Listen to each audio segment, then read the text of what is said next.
Good morning, students of Standard 10. We'll continue and try to end with this chapter on circulation today. And I told you in the last class about the structure of the heart and how it supplies the systole and the diastole, the blood pressure, all these things. Now here today we are going to know about the circulation of the blood through the body. Now here you can see this is a type of block diagram which I have shown here. Usually you will see that this is white and this is blue. So the white is actually showing mostly the arteries and the blue is the return of the blood from the organs which are showing the veins.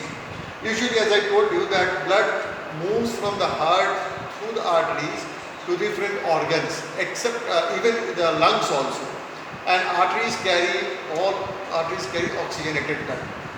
Veins carry the blood away from the organ towards the heart and they carry deoxygenated blood. But there is an exception that pulmonary artery, it carries a deoxygenated blood to the lungs. So it is more applicable to say or define artery is that those blood vessels which carry the blood away from the heart to different organ is called the artery. Because you cannot say that all arteries carry your oxygenated blood. Now here you can see this is the heart, and from the heart the blood goes through to the lung, the deoxygenated blood, it goes through the pulmonary artery. And in the lungs it gets oxygenated and returns to the four pulmonary veins. We have shown here with one arrow here, returns to the heart, and then from the heart it goes to the dorsal aorta.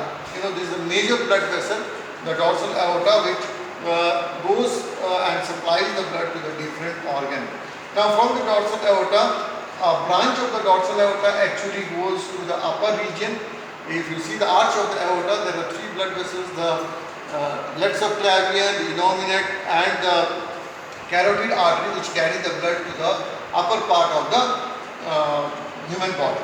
Like say, actually it will be better that if we continue, this is continuous, okay, it's better to show it continuous. So this is the dorsal aorta, from the arch aorta it goes upward.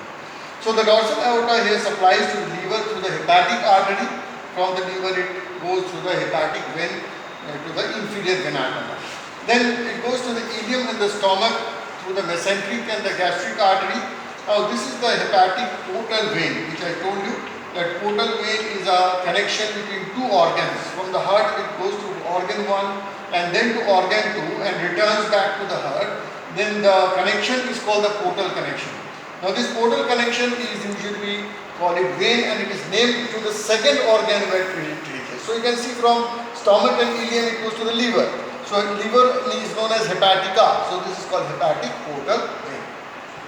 So here in the kidney, similarly renal artery, renal vein, gonads, gonadal artery, gonadal vein in the lower parts to the limbs, lower limb, it goes to the iliac artery and then goes to the iliac vein. Also there are other branches. Now this is a general, you can see this is just, there are more complexity in the supply of the blood vessel. Like for example in the limb you have femoral artery also. Now all this return that is taking place here, this is to the inferior vena cava. I have written here inferior vena cava, it returns to the heart through a blood vessel which goes to the right auricle. From the head region, as I told you, that it goes to the upper limb to the subclavian artery and from the limb to the subclavian vein. Then to the head region, the carotid artery, there are two carotids, internal carotid and external carotid, but returns through a vein which has a little different name. This is known as the jugular vein. So here you see, in some cases the vein has a different name.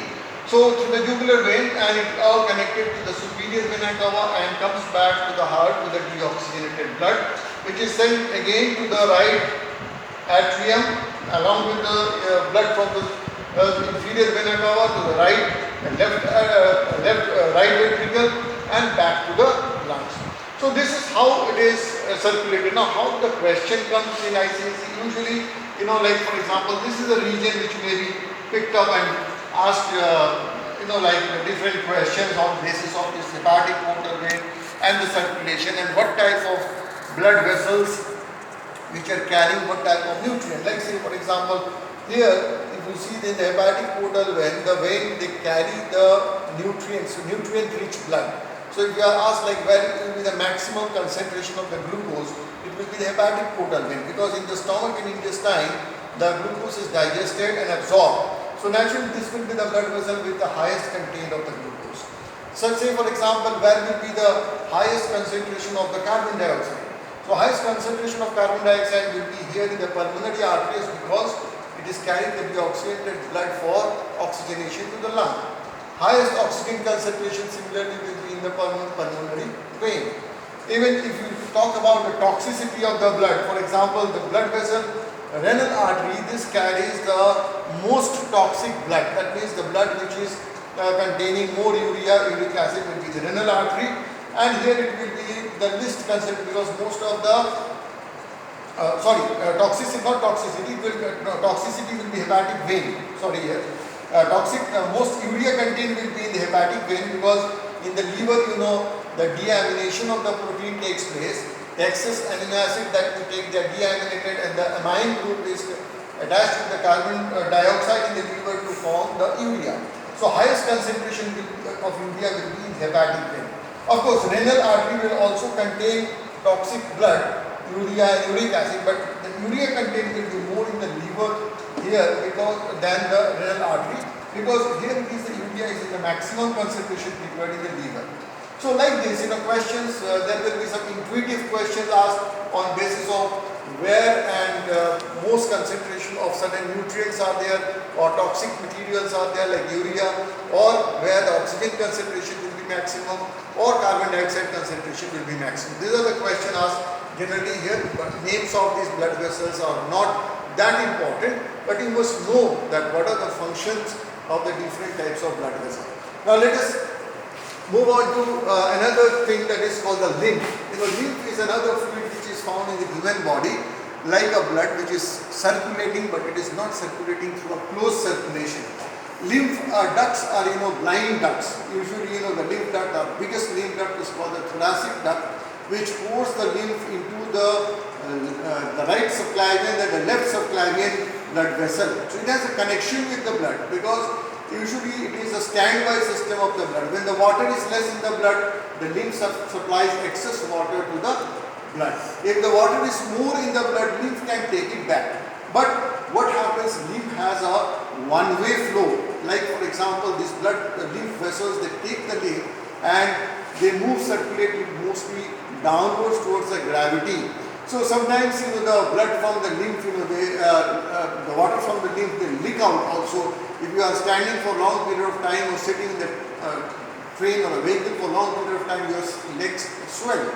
Now this actually is a fluid that returns into the blood vessel through the movement of the muscle.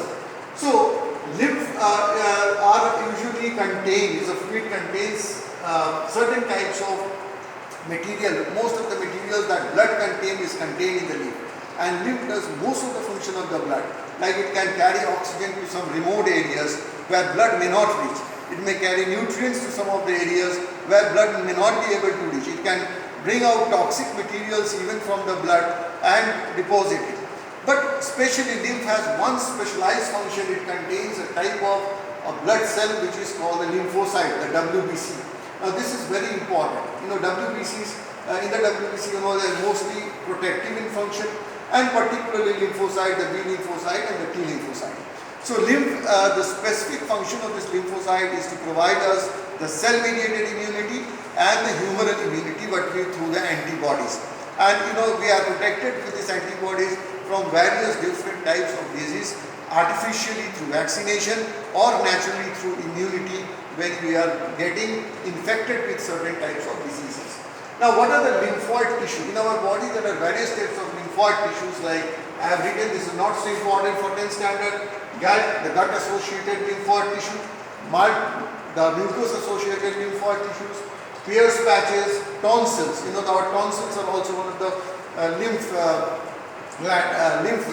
gland, and the spleen is known as the largest lymph gland. And there are lymph nodes also. Usually lymph nodes are found in the different parts of our body, like in the groin region, in the armpit region. And these lymph nodes, usually what do? When there is an injury to the body, the germs that are entering through that injury, they are killed by these lymphocytes. and particularly in the lymph node. They are brought into the lymph node and killed there. So the function of lymph is basically this. Now we are going to little bit study about this, which we have left because this is very important, about the atrial systole and the ventricular systole. Now what is the structure of the heart during atrial systole and what are the position of the valve? You know, here there are certain types of valves. These are called the Eustachian valve. Now during the atrial systole, usually the atrial is in a contracting state. So what happens, the Eustachian blood has closed, the blood is inside the atrium, the right atrium and the left atrium, the pressure is built, the tricuspid valve and the bicuspid valve opens that time, and the contraction pushes the blood into the right ventricle and the left ventricle respectively. At that time, the semilunar valves, the pulmonary semilunar valves and the aortic semilunar valves are closed. So you must know that what are the things that are happening during the atrial systole. The Eustachian valves are closed, the semilunar valves are closed, the tricuspid and the bicuspid is open, the atrium is at a contractive state and the ventricle is now filled up with the blood. During the ventricular systole, you can see the ventricle has now contracted. There is a narrowing of the ventricle. Now here the tricuspid valve and the bicuspid valves are closed. The semilunar valves are open. These Eustachian valves are already also open for the the blood to filling. Now here, since the ventricle is contracting, the blood is pushed, the deoxygenated blood is pushed through the pulmonary artery to the lung, and the oxygenated blood is pushed from the left ventricle to the aorta, to the different parts of the body. So these two structures, usually in ICC they put up these two structures and ask you a question. You have to identify how. One is by seeing the wall of the ventricle. If the ventricle is swelled, that's an atrial systole. If the ventricle is contracted, that is ventricular systole. Now you have to know also the conditions of the valve here. So this is a question which is quite often asked in the council ICSE council question. So this is all about today. Thank you very much for giving this kind hearing and go through the chapters. If you have any question, you can put up the question and stay safe. Be at home. Thank you very much.